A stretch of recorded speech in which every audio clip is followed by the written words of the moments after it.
মূল অর্ডারটা এটাই বলা হয়েছে কোর্টের পক্ষ থেকে যে মৃত্যুদণ্ডের সাজা চূড়ান্ত হওয়ার পূর্বে কাউকে মৃত্যুর সেলে নির্জন কক্ষে রাখা যাবে না। তিনজন মৃত্যুদণ্ডের আসামি যারা মৃত্যুর সেলে বন্দী আছেন, যাদের আপিল এখন হাইকোর্ট বিভাগে শুনানির জন্য অপেক্ষমান আছে, তারা তিনজন বন্দী এই রিট আবেদন দায়ের করেছিলেন। এই রিট আবেদন দায়েরের প্রেক্ষিতে 2021 সালে মাননীয় হাইকোর্ট বিভাগ রুল দিয়েছিলেন যে কেন মৃত্যুদণ্ডের সাজা চূড়ান্ত হওয়ার পূর্বে মৃত্যুর সেলে রাখাটা অবৈধ ঘোষণা করা হবে না, এই মর্মে রুল দিয়েছিলেন। এবং ইন্সপেক্টর জেনারেল অফ প্রিজনকে বলেছিলেন যে হাইকোর্টকে বাংলাদেশে কত মানুষ মৃত্যুর সেলে বন্দী আছেন, পুরুষ এবং মহিলা, তাদের বিস্তারিত তথ্য দায়ের করার জন্য। ইন্সপেক্টর জেনারেল অফ প্রিজনের পক্ষ থেকে এই তথ্য হাইকোর্টে দায়ের করা হয় এবং বিস্তারিত শুনানি করা হয়। রাষ্ট্রপক্ষ, আমরা যারা আছি এবং ইন্সপেক্টর জেনারেল অফ প্রিজনের পক্ষ থেকেও বিশেষ আইনজীবীকে শুনানি করা হয়। এই প্রেক্ষাপটে এই মামলাটি রায়ের জন্য অপেক্ষমান ছিল। আজকে রায় ঘোষণা করা হলো।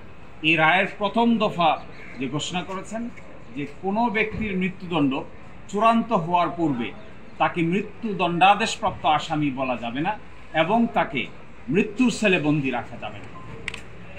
মৃত্যুদণ্ডাদেশ চূড়ান্ত হবে যত বিচার বিভাগীয় পদক্ষেপ আছে, হাইকোর্ট বিভাগ, আপিল বিভাগ এবং প্রশাসনিক পদক্ষেপ আছে, মহামান্য রাষ্ট্রপতির কাছে ক্ষমা প্রার্থনা, এই সব কিছু নিষ্পত্তির পরেই একজন ব্যক্তির মৃত্যুদণ্ডাদেশ চূড়ান্ত হবে।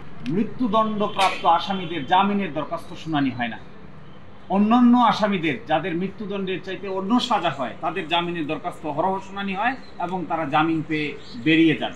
কিন্তু মৃত্যুদণ্ডাদেশপ্রাপ্ত একবার হলেই তার আপিল শুনানি করার কোনো ব্যবস্থাপনা আমাদের হাইকোর্ট ডিভিশনে আপাতত নেই। তিনি বলেছেন অন্যান্য আসামিদের মতোই এদের আপিলও যাদের পেন্ডিং আছে হাইকোর্ট ডিভিশনে, তাদের বেইলের দরখাস্ত যেন শুনানি করা হয় এবং উপযুক্ত আদালতে উপযুক্ত ক্ষেত্রে তাদের বেইলও যেন মঞ্জুর করা হয়।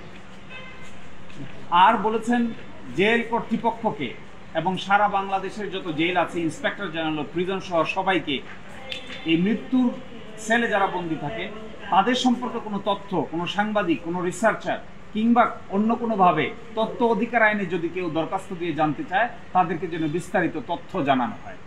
এবং সুপ্রিম কোর্ট এবং হাইকোর্ট রেজিস্ট্রিকে ডাইরেকশন দিয়েছেন তাদের কাছেও এই ধরনের তথ্য, কতজনের মৃত্যুদণ্ড হচ্ছে, কতজনের কমিউট হচ্ছে, কতজনের মৃত্যুদণ্ড লাঘব হচ্ছে, কতজনের ডেথ পেনাল্টি বহাল থাকছে, এই ব্যাপারে তথ্য অধিকার আইনে কোনো ব্যক্তি যদি দরখাস্ত দেন, সাংবাদিকরা দেন, আইনজীবীরা দেন, তাদেরকে যেন এই তথ্য সাপ্লাই করা হয়। এবং বলেছেন সুপ্রিম কোর্টের ওয়েবসাইটে এই সংক্রান্ত রিপোর্ট পাবলিশ করার জন্য সুপ্রিম কোর্টের অ্যানুয়াল রিপোর্টে এই ডেথ সেন্টেন্সের যারা সাজাপ্রাপ্ত তাদের বিস্তারিত রিপোর্ট যেন সুপ্রিম কোর্টের ওয়েবসাইটে প্রকাশ করা হয় পরিসংখ্যান দিয়ে।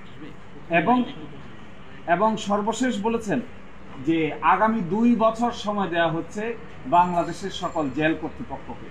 মৃত্যুর সেলে নির্জন কক্ষে যারা বন্দী আছেন তাদেরকে এই সময়ের ভিতরে ক্রমান্বয়ে অন্য ব্যবস্থাপনা করে মৃত্যুর সেল থেকে সরিয়ে সাধারণ কয়েদিদের সঙ্গে বসবাসের সুযোগ করে দিতে হবে, শুধু তারা ছাড়া যাদেরকে বিশেষ বিবেচনায় নির্জন কক্ষে রাখা যায়।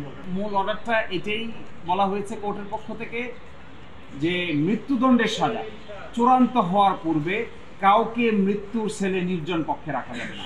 এই চূড়ান্ত হওয়া বলতে বোঝানো হয়েছে হাইকোর্ট ডিভিশন, আপিল বিভাগ, আপিলের রিভিউ এবং মহামান্য রাষ্ট্রপতির কাছে ক্ষমা প্রার্থনার যে দরখাস্ত আছে এগুলো নিষ্পত্তি হওয়ার পরেই একজনকে নির্জন কক্ষে কন্ডেম সেলে কনফাইন করে সলিটারি কনফাইনমেন্টে রাখা যাবে। অন্যথায় শুরুতেই মৃত্যুদণ্ডাদেশ হয়েছে ট্রায়াল কোর্টে, এই জন্যই কাউকে নির্জন কক্ষে বন্দী রাখা যাবে না।